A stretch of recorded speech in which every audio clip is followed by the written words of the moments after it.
اپنی ریسرچ کے دوران میں نے دیکھا کہ قرآن پاک میں خاتمے کے اس دن کے لیے کم سے کم 17 نام موجود ہیں۔ الساعہ یعنی وہ خاص گھڑی کہ جس دن سب کچھ تباہ ہو جائے گا۔ یوم البعث یعنی کھڑے ہونے کا دن، یعنی سب کچھ تباہ ہونے کے بعد جب ایک مرتبہ پھر سے لوگ اپنی قبروں سے نکل کھڑے ہوں گے۔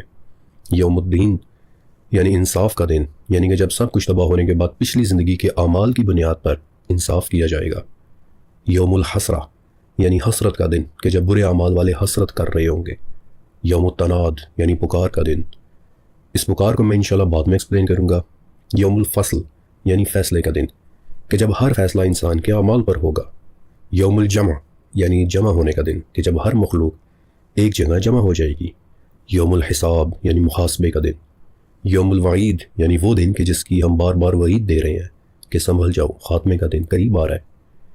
یوم الخروج یعنی نکلنے کا دن کہ جب ہر ایک اپنی اپنی قبروں سے باہر نکل آئے گا۔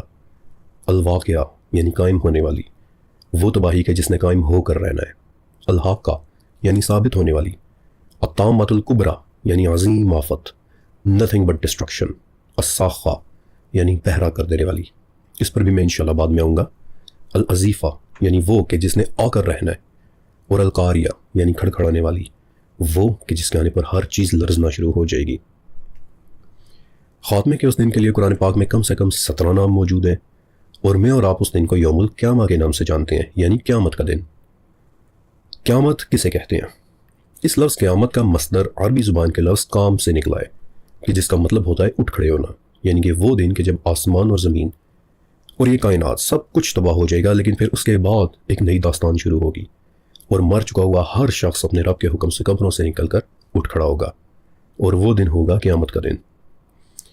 اسلام میں قیامت کا بڑا ہی واضح اور صاف کانسیپٹ موجود ہے کہ یہ 3 بڑے مرحلوں میں واقع ہوگی۔ سب سے پہلے تو آسمان و زمین اور life as we know it کا خاتمہ ہو جائے گا۔ کیسے ہوگا وہ میں آپ کو آگے چل کر انشاءاللہ ڈیٹیل میں بتاؤں گا۔